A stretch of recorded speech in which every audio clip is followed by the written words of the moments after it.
Hello friends, welcome back to our channel trademark quick fix. This is CS Rashika Chhatwal और आज हम discuss करने वाले हैं ट्रेडमार्क रजिस्ट्रेशन प्रोसेस पर।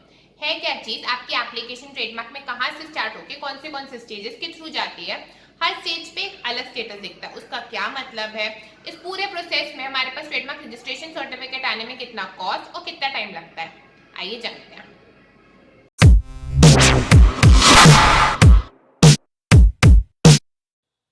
सो ट्रेडमार्क रजिस्टर कराने का फर्स्ट स्टेप है टीएमए फॉर्म में अप्लाई करना ट्रेडमार्क। अब ट्रेडमार्क अप्लाई करने से पहले आप उसको करोगे प्रॉपर उसकी नेम सर्च या कह सकते हैं ट्रेडमार्क सर्च। और जब आप नेम सर्च करो तो आप देखोगे कि आपका ट्रेडमार्क यूनिक है, वो किसी से मिलता जुलता नहीं है। तब आप करोगे अपना ट्रेडमार्क फाइनलाइज और तभी आप कर सकते हो ट्रेडमार्क अप्लाई। अगर आपको हमसे कोई असिस्टेंस चाहिए, गाइडेंस चाहिए, name search, trademark search, unique search, तो आप हमें मेल कर सकते हो trademarkquickfix@gmail.com और कॉन्टैक्ट अस एट 7417429168। अगर वीडियोस पे लगे तो लाइक जरूर करेगा and subscribe to our channel trademark quick fix. एक बार आप टीएमएम में अप्लाई कर देते हो, नेक्स्ट स्टेज में आपकी एप्लीकेशन जाएगी जहां पे वो एग्जामिन होगी बाय द ट्रेडमार्क रजिस्ट्रार। अब ये अराउंड 30 डेज का ऑन एन एवरेज टाइम लेता है जैसे आप एप्लीकेशन फाइल करते हो, ये चेक करने के लिए बाय द एग्जामिनर कि आपका ट्रेडमार्क जो है वो यूनिक है कि नहीं, कोई एप्लीकेशन में कोई कमी है तो नहीं।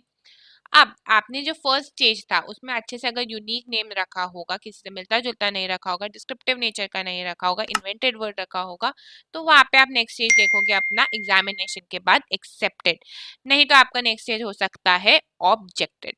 अब ऑब्जेक्टेड कब होता है? जब ट्रेडमार्क रजिस्ट्रार ने एग्जामिन कर रहा था तो उसको आपकी एप्लीकेशन या आपके ट्रेडमार्क में कोई इश्यू लगा, उसको लगा कि आपकी कोई क्लेरिकल मिस्टेक है, तब स्टेटस ऑब्जेक्टेड दिख सकता है।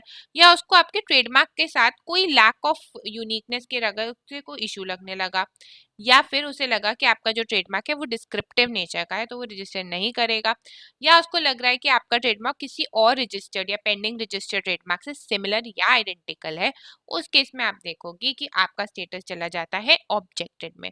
अब ऑब्जेक्टेड स्टेज में अगर आपकी एप्लीकेशन है तो आपको 30 days from the date of the issuance of examination report well drafted reply देना होता है। अगर आपके रिप्लाई से भी एग्जामिनर या रजिस्ट्रार नहीं सेटिस्फाई होता तो आपका नेक्स्ट स्टेज आता है ट्रेडमार्क एप्लीकेशन का ready for show cause hearing, जिसमें रजिस्ट्रार आपको कॉल करेगा या तो फिजिकली या थ्रू वीडियो कॉन्फ्रेंसिंग कि आप उन्हें कन्विंस करें कि आपका ट्रेडमार्क कैसे यूनिक है और डिजर्व रजिस्ट्रेशन। इस स्टेज पे अगर आप सेटिस्फाई कर देते हो कि आपका ट्रेडमार्क रजिस्टर होना चाहिए, should not be objected, so the next stage will be advertised. Advertise कहाँ होगी? आपकी ट्रेडमार्क एप्लीकेशन न्यूज़पेपर में एडवर्टाइज नहीं होगी, एप्लीकेशन होती है ट्रेडमार्क जर्नल में advertise for the period of 4 months. अब ये एडवर्टाइज जर्नल में करने का पर्पस क्या रहता है कि पब्लिक या थर्ड पार्टी में से, मतलब रजिस्ट्रार तो सेटिस्फाइड है इसलिए उसने अब एक्सेप्ट कर दिया है, और अब उसने मौका दिया है पब्लिक को कि पब्लिक में से अगर किसी को लग रहा है कि उनका ट्रेडमार्क और आपका ट्रेडमार्क सिमिलर है या आइडेंटिकल है तो वो कर सकते हैं अपोज।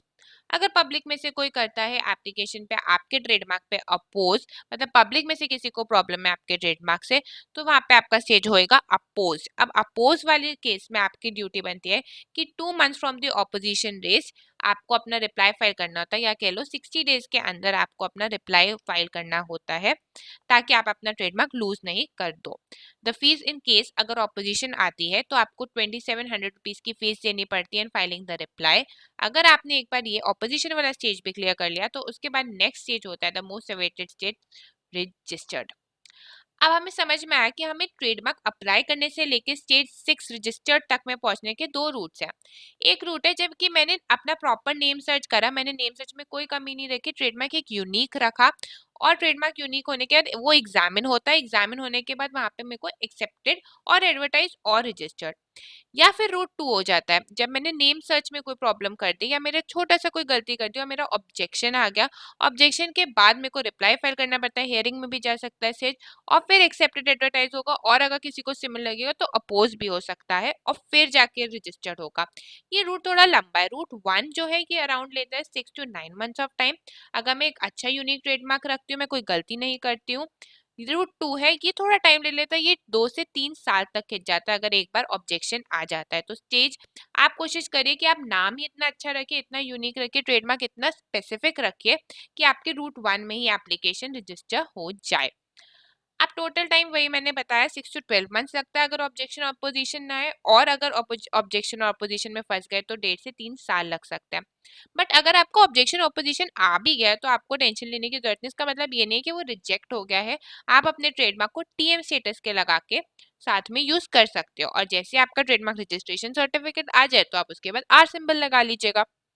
आपको हमसे कोई असिस्टेंस या कोई प्रोसीजर जल्दी करवाना है, कहीं पे कोई प्रॉब्लम है, अटके हुए हो, कोई गाइडेंस चाहिए, you can mail us at trademarkquickfix@gmail.com और कॉन्टैक्ट अस एट 7417429168। वीडियो उसको लगे तो लाइक जरूर करेगा and subscribe to our channel trademark quick fix. Comment section में बताइए आपकी कोई और क्वेरी है तो we will make videos on that. Thank you.